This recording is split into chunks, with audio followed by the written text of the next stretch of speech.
Bwana Rais wa Marekani Bwana Donald Trump amekuja na tamko lake jingine, na hilo tamko bwana anasema hivi: Marekani ni lazima ihusishwe kwenye swala zima la kumpata kiongozi mpya wa taifa la Iran. Na hapa anazungumzia zaidi kumpata kiongozi mpya wa mapinduzi, yani kwa maana yatakayeendeleza zile falsafa za mapinduzi ya Kiislamu, na wakati huo huo akiangalia namna gani kama kuna uwezekano wanaweza wakampata kiongozi mwingine ambaye anaweza asifungamane na masuala ya Uislamu.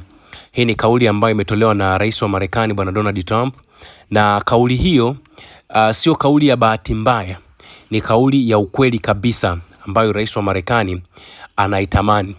Unajua, watu ni lazima waelewe changamoto kubwa iliyopo Marekani kwa Iran sio kwamba Iran wanaweza wakawa wana jambo jingine tofauti na hili nalowaambia.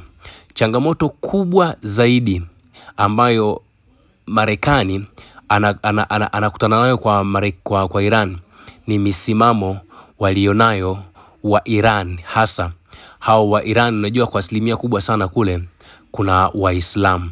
Sasa Waislamu wana misimamo mikali sana ambayo inamfanya Rais wa Marekani Bwana Donald Trump ashindwe kupitisha ajenda zake za kijinga katika taifa hilo la Iran.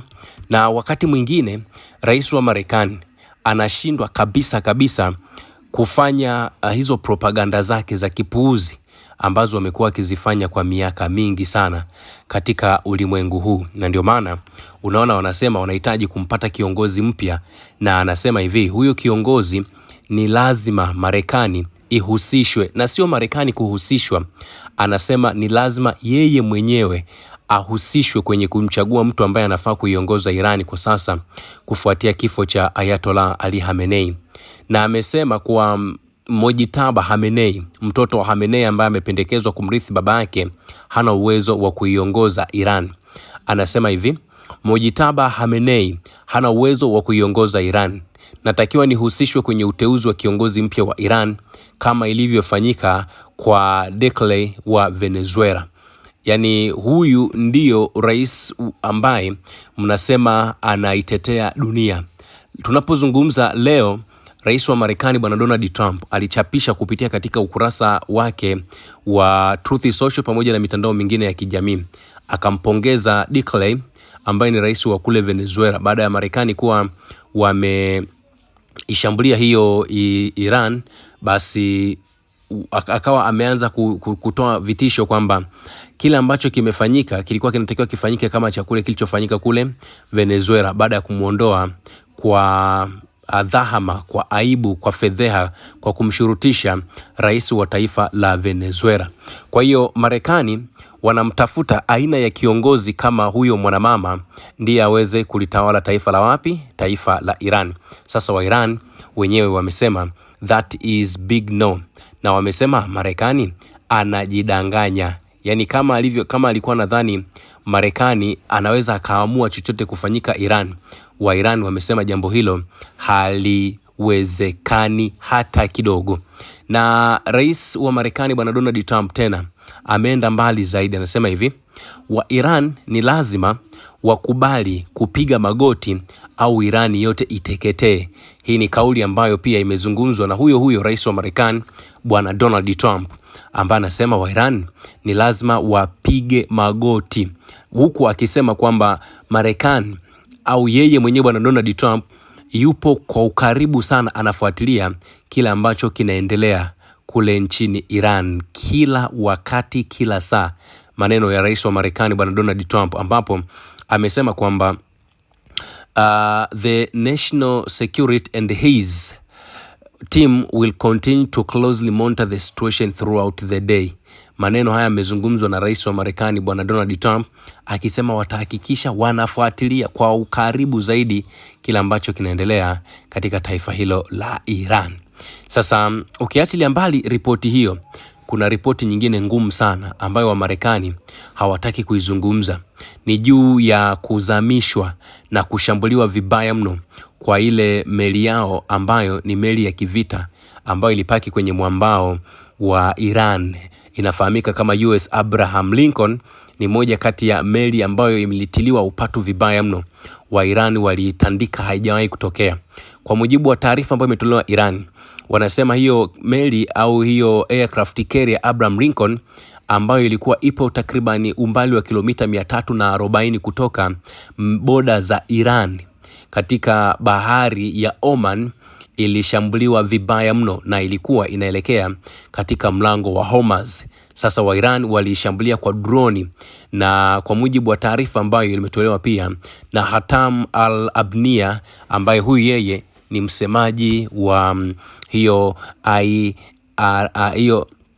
Islamic Guard Corps Navy, yeye ndiye msemaji, anasema walitungua na kuishambulia vibaya mno.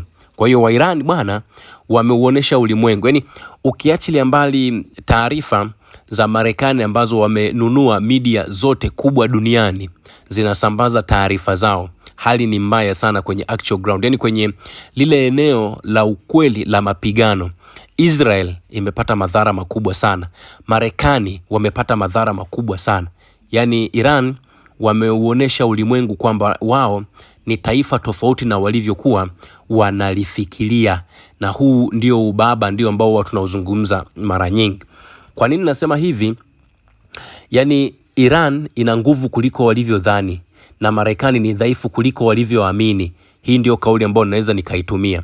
Yani Marekani ana tabia fulani hivi za kishamba, za kishenzi sana. Ni sawasawa na mwanaume ambaye labda ameenda kwenye familia fulani, halafu akamwambia jamani, analalamika, anasema mimi sijaoa. Wakimuuliza kwa nini hujaoa, yani mizunguko mingi. Halafu itokea ile familia labda wana mtoto wa kike, halafu anamwambia hivi, bwana tunaomba tukupe huyu mtoto wa kike, hatutaki utupe hata kiasi chochote kile cha fedha. Halafu yule mwanamume anasema hapana, siwezi. Halafu akiondoka tu, jamaa anazunguka anaenda kumbaka yule binti. Hii ndio tabia ya Wamarekani. Mapambano ambayo yanaendelea sasa hivi ni vita ambavyo havina kikomo, na watu ambao wanaifanya vita isiwe na kikomo sio wa Marekani ila ni wa Iran.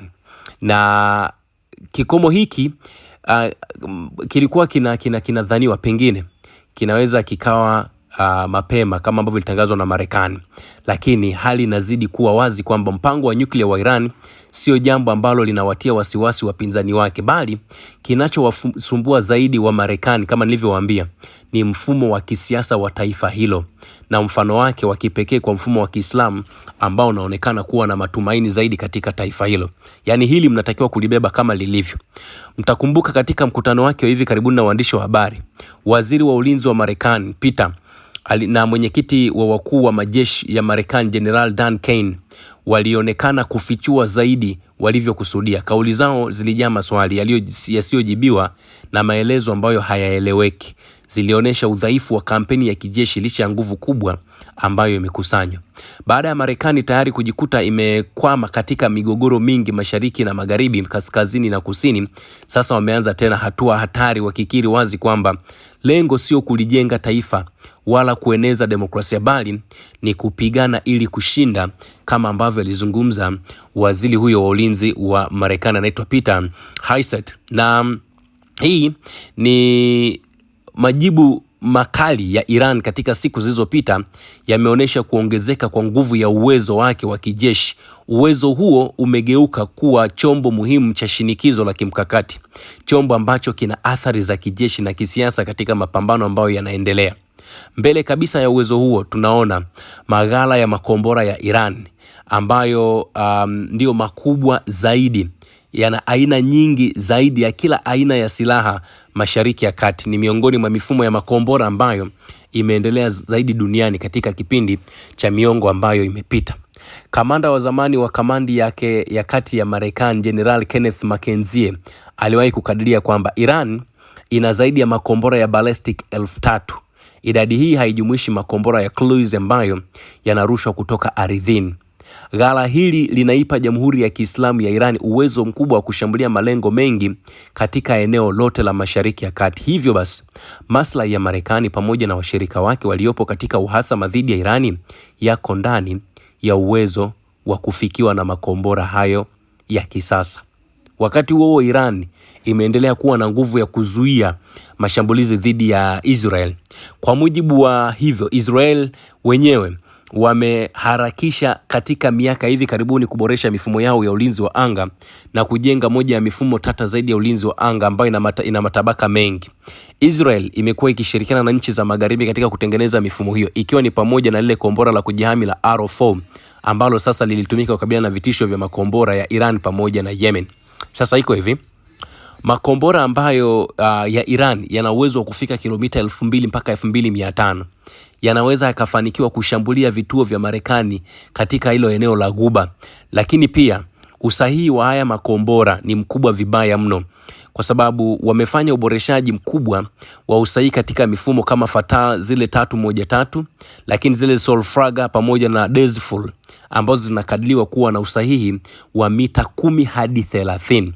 Lakini pia Iran wenyewe wamehamia kutoka kwenye makombora ya kutumia mafuta kwenda yale ambayo yanatumia mafuta thabiti. Yaani sasa hivi wanatumia makombora ambayo yanatumia mafuta kamili. Hawatumii makombora ambayo yanatumia crude oil. Na hii inapunguza muda wa maandalizi ya kurusha na kuongeza uwezo wa kuyahamisha na kuyahifadhi. Teknolojia pia hii imeikaribisha Iran katika kundi la nchi ambazo zinamiliki teknolojia ya makombora ya kasi ya juu zaidi, yani hypersonic. Naomba nifafanue kidogo. Ukiangalia mifumo mingi sana ya mashambulizi huwa wanatumia oil. Yani hawatumiagi zile labda ni mafuta ambayo tayari yameshatengenezwa, yamekuwa ni mafuta kwa ajili ya kama ni petroli au sio kama ni nini. Sasa wa Iran wametoka kwenye kutumia oil sasa hivi, au kutumia oil pamoja na madiesel. Sasa hivi wanatumia kama ni petroli yenyewe. Sasa mpiga mahesabu, unavyoona petroli, unajua petroli ni kama hewa. Sasa imagine na wenyewe wanatumia kitu kama hicho. Lakini pia tumeona maendeleo ya hivi karibuni ambayo yameonyesha Iran inapigana ili kushinda. Yaani Marekani walikuwa nadhani Iran itapigana ili kujinasua dhidi ya mashambulizi ya papo kwa papo, lakini Iran wanapigana ili kushinda, na Iran inapigana ili kuweka pia mipaka, kwa sababu nitawaambia mashambulizi ya makombora ambayo yalilenga kituo cha anga cha Al Udeid nchini Qatar, lakini pia kile kituo cha Al Salem nchini Kuwait, kituo cha Al Dhafra katika Falme za Kiarabu, na makao makuu ya meli 5 za Marekani kule Bahrain, hayakuwa tu ni majibu ya kusema labda wanaonesha vitisho.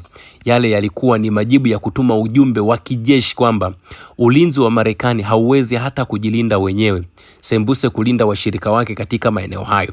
Naomba mnielewe vizuri hapa. Iran wamefanya mashambulizi kwenye mataifa ambayo Marekani ameweka nguvu zake kubwa sana pale.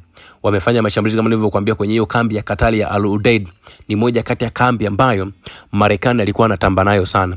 Lakini imetandikwa ya huko Kuwait, imetandikwa ya Falme za Kiarabu na makao makuu ya meli ya 5 ya Marekani Bahrain. Sasa hii unajua inatuma ujumbe gani? Kwamba wa Iran wanamwambia hivi, unajua wanasema sisi tunakupiga wewe mwenyewe.